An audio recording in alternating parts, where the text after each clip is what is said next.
China में रहस्यमयी pneumonia का प्रकोप जारी। नमस्कार, मैं हूं doctor DK Gupta, chairman Felix hospital Noida. आज मैं आपको एक ऐसी बीमारी के बारे में जागरूक करना चाहूँगा जिसके बारे में आपको ज़रूर पता होना चाहिए, क्योंकि कोरोना की तरह ये नई बीमारी अभी चाइना में अपने पाँव पसार रही है। बहुत सारे लोगों को नहीं पता है कि चाइना में एक ऐसी बीमारी है जिसको निमोनिया बोलते हैं, वो अक्टूबर से यहाँ फैल रही है।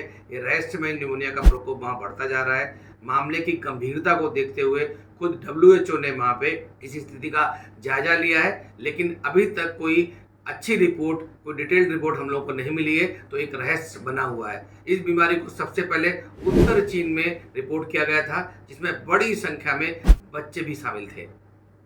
मैं फिर बताऊंगा, ये बहुत सीरियस बीमारी हो सकती है, कॉन्टेजियस हो सकती है, फैल सकती है। तो इसलिए हमारे जितने भी हेल्थ केयर बॉडीज हैं, जैसे डब्ल्यूएचओ है, यूनिसेफ है या और इंटरनेशनल बॉडीज हैं, उन सबको मिलके चाइना में खुद जाके वहाँ पे हेल्थ ऑडिट करना चाहिए। इसका सोर्स ऑफ इन्फेक्शन क्या है, कौन सा वायरस है, कि बैक्टीरिया है, किस तरह का है, क्या प्रकृति है, कितनी तेज़ी से फैलता है, क्या इसके कॉम्प्लिकेशंस हो सकते हैं। क्योंकि ये पहले भी हम देख चुके हैं, जो कोविड बीमारी फैली थी चाइना में, उसकी वजह से पूरे विश्व को पैंडेमिक की चपेट में जाना पड़ा।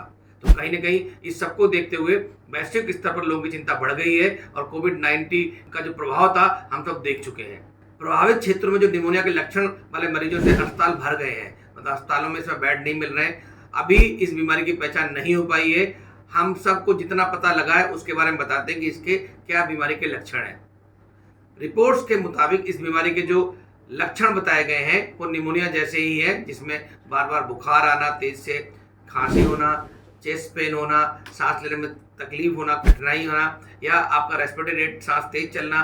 सीरियस केस में लोग अस्पताल में भर्ती हो रहे हैं, उनको ऑक्सीजन की जरूरत पड़ती है, नेबुलाइजेशन की जरूरत पड़ रही है, एक्सरे, सीटी जैसे टेस्ट कराने पड़ रहे हैं, और बहुत सारे लोगों को आईसीयू में भी भर्ती होना पड़ रहा है।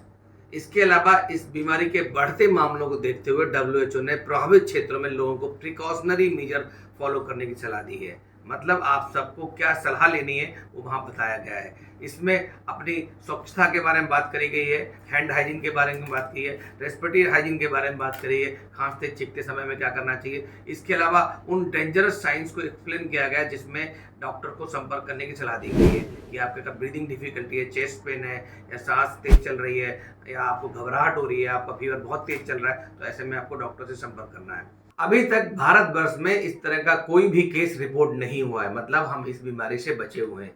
आगे कैसे इस बीमारी से बचे रहें उसके बारे में बात करते हैं। नंबर 1, आपको रेस्पिरेटरी हाइजीन का फॉलो करना चाहिए, मतलब बाहर जाते समय मास्क लगा के रखें। अगर आपको खुद को कोल्ड कफ हो रखा है तो मास्क लगाएं, घर में आइसोलेट रहें, क्वारंटाइन रहें। अगर आप बाहर भी जाते हैं या कहीं घर पे भी रहते हैं, हैंड हाइजीन की प्रैक्टिस बहुत जरूर करें। नाक मुंह आपको बार बार ना छुएं, हम सब जानते हैं ये वाले कोविड अप्रूव्ड बिहेवियर हर बीमारी से हमें बचाते हैं। इसके अतिरिक्त सबसे जो इंपॉर्टेंट बात है जो प्रिवेंशन के लिए, वो है वैक्सीन। खास करके जो निमोनिया का वैक्सीन है, बच्चों को भी लगाया जाता है, इवन बड़ों को भी, एडल्ट्स में और बुजुर्ग लोगों को सबको लगाया जाता है। निमोकोकल वैक्सीन लगता है जो हम सबको लगाना चाहिए। इसके अतिरिक्त बच्चों में निमोनिया के वैक्सीन के अलावा फ्लू का वैक्सीन आता है, फ्लू का वैक्सीन लगाना चाहिए। निमोनिया के भी 2-3 वैक्सीन होते हैं, उसमें HIV होता है, निमोकोकल होता है, उन दोनों को वैक्सीन लगाना चाहिए हमें। और बड़ों में भी फ्लू की वैक्सीन की डोज हर साल हमें लेनी चाहिए। तो वैक्सीनेशन से हम इस बीमारी को प्रिवेंट कर सकते हैं। इसके अतिरिक्त और बहुत सारी बीमारियां, उनसे भी बचे रह सकते हैं। Thank you so much.